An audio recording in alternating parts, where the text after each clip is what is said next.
Aqui nós estamos na ocupação Vitória, que é uma das 4 que compõem a Isidora, que é o coletivo. A gente está na região norte de Belo Horizonte, né, divisa de municípios de BH e Santa Luzia, uma pequena parte é Santa Luzia. É um terreno muito grande que foi ocupado por um número absurdo de famílias e de uma forma muito rápida. Ela está localizada num dos últimos terrenos não parcelados da cidade, né? Um terreno gigantesco, de muita área verde, uma terra mesmo, né? De uma grande empresa que estava ali no momento de crescimento, inclusive, né? Da cidade para aqueles lados, um aumento significativo do custo de vida, de aluguel. Se as pessoas, a classe trabalhadora em geral, acessasse a moradia por meio do salário, por meio da compra e venda, ou por conta de aluguéis, ou por meio dos aluguéis formais, o salário teria que ser muito maior. Essa classe trabalhadora mais precarizada, que não tem outra maneira de acessar a moradia que não seja ou o mercado informal de terras ou a própria ocupação de terras. Então essas ocupações são ocupações com um objetivo muito claro: autoproduzir a casa, autoproduzir um bairro e autoproduzir um lugar de moradia. Eu estava com meu filho de quase 2 meses, quando a gente chegou, e foi uma luta. A gente já chegou assim, eu tinha acabado de receber uma ordem de despejo, eu com 3 crianças pequenas, sem saber rumo, horizonte, que com 3 crianças é difícil você trabalhar fora, em questão tanto de renda quanto também de confiança por ser crianças muito pequenas. E aí quando eu chego aqui, já naquele desespero, vi esse tanto de terra, falei, nossa, impossível, que esse tanto de terra não vou ter um pedacinho. Fez 11 anos que eu vim para cá morar aqui e morar de aluguel, né? E a cruz do aluguel ficou pesado.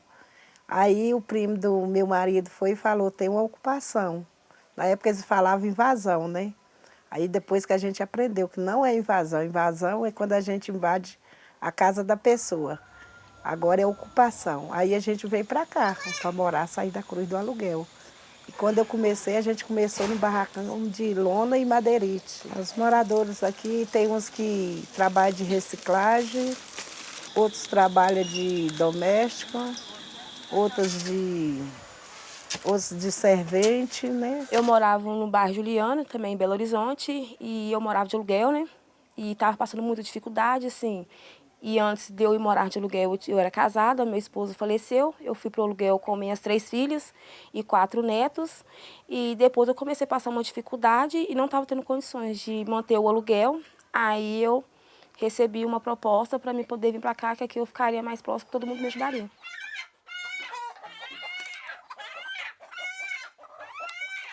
No Brasil, a gente protege-se o direito à propriedade, mas também resguarda, né, que a Constituição diz que a propriedade também deve cumprir sua função social, né? Cumpre-se a função social da propriedade quando, de alguma forma, ela tem um uso social ou econômico, né? Mas o que a gente sabe é que um terreno abandonado, em geral, né, em que o proprietário, que se diz proprietário, né, a pessoa que tem o registro, a matrícula do imóvel, não paga nenhum tipo de imposto sobre esse imóvel, não tem nem a menor expectativa mesmo, né, não se demonstra que vai utilizar aquele imóvel num futuro minimamente próximo para fazer alguma coisa, só está ali esperando ele valorizar para vender. Isso claramente é uma propriedade que não cumpre a sua função social, né? As ocupações, elas vêm, principalmente nesse contexto, né, de expansão urbana, para dar função social para terras que não têm claramente função social. Então a Isidora, eu acho que é um pouco isso. A gente descobre que boa parte de decisões judiciais contrária, por exemplo, às lutas das ocupações, né, que estão garantindo uma função propriedade de um terreno, estão fazendo valer um direito constitucional, são contrárias a essa luta e a favor do proprietário que estava especulando com aquele terreno. Isso vem arraigado na sociedade brasileira, a defesa da propriedade privada, e que muitas das vezes isso só é rompido com uma luta organizada, uma luta de movimentos para poder fazer valer o que já está na Constituição. Então você tem um avanço enorme com a Constituição ao instituir que a propriedade só tem legitimidade se cumprir a sua função social. Mas, na prática, o poder público, hoje, governado por prefeituras, né, aliado aos interesses imobiliários, ao das grandes empresas, né, da propriedade urbana, não tem força suficiente para implementar esses dispositivos e fazer valer os princípios da função social da propriedade. E aí cabe, então, aos movimentos sociais urbanos, né, às comunidades organizadas, né, ao povo trabalhador, encontrar formas para disputar a cidade, disputar essa concepção de cidade, né?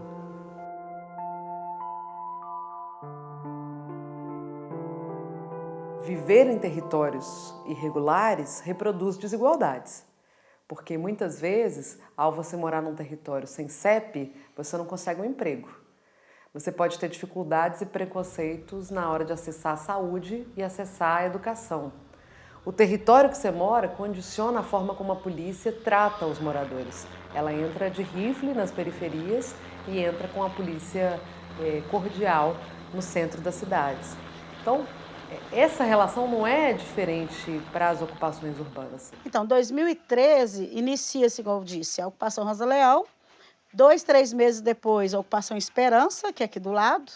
E depois, logo após a Esperança ser ocupada, ocupa-se a ocupação Vitória.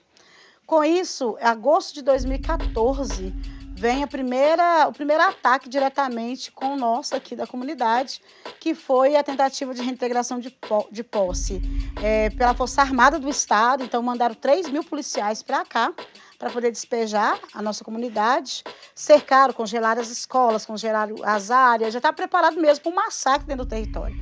E a resistência foi muito, muito, muito pesada de não deixar... Né, tinha mulheres, homens, crianças que não dormiam mais, porque vinha a polícia, rodeava todo o território, helicóptero jogando panfleto na comunidade, ou a gente saía, não aguentava as consequências.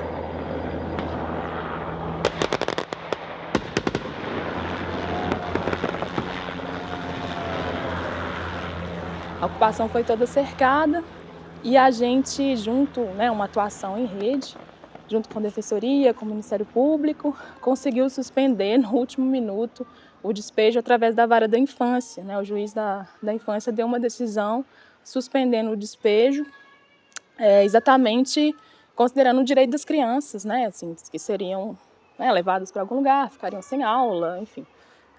Essa violação ao direito das crianças mesmo. Em 2015, tivemos mais uma investida pesada, que nós tivemos que ir para a cidade administrativa aqui, onde fica o governo do estado de Minas Gerais, né? Para tentar a mesa de diálogo, conversar e fazer um acordo, porque a gente estava lutando por moradia. Porém, né, nessa ida de... Acho que tinha 2.000 pessoas das ocupações da Isidora, indo na cidade administrativa nesse momento, e a gente foi atacado pela Polícia Militar de Minas Gerais e a tropa de choque, onde tivemos 90 pessoas feridas e 60 pessoas presas.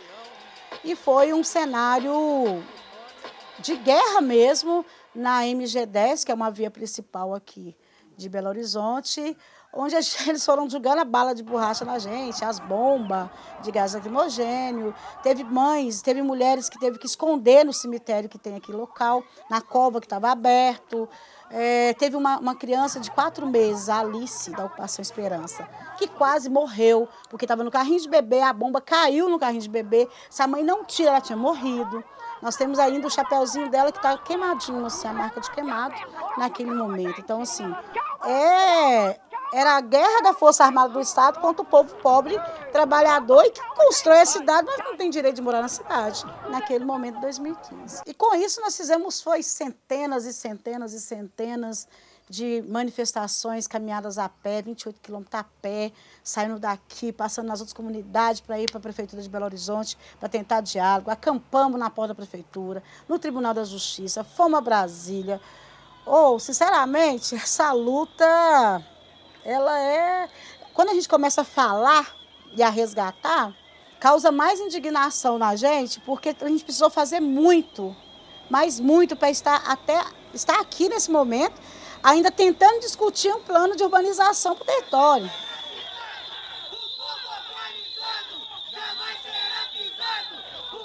A gente consegue avançar na autogestão, na estruturação do espaço, mas tem muita da infraestrutura urbana e da necessidade espacial dessas ocupações, que só pode ser suprida com a atuação do poder público, né? E com essa negativa permanente, nós fizemos uma reflexão. Nós precisamos de gente nossa lá. Nós precisamos de gente nossa ocupando a política para que seja ponte para apropriar, inclusive, dos recursos públicos que são necessários para garantir a nossa infraestrutura urbana, né? Para garantir uma maior qualidade de espaço nas ocupações. E aí um diálogo, então, entre brigadas, ocupações urbanas de Minas Gerais e a Secretaria Nacional de Periferias, a gente consegue avançar bastante a ponto de ter grandes conquistas, né? Aquela única casa que as brigadas conseguiu, junto com o povo, barrar o despejo, barrar a demolição, eram 8.000 casas. Mas foi agora, articulando institucionalmente com o governo Lula, que a gente conseguiu 250 milhões de reais para a urbanização dessa comunidade. Essa articulação de escalas de luta são fundamentais, né? Primeiro a gente começou com a ação direta, ocupando os espaços, partimos para a autogestão comunitária, depois expandimos para a ocupação da institucionalidade e agora estamos com uma articulação dentro do governo executivo, né, governo federal, nacional, para que os recursos cheguem e completem a realização do ciclo de lutas das ocupações urbanas, né? Pátria Livre!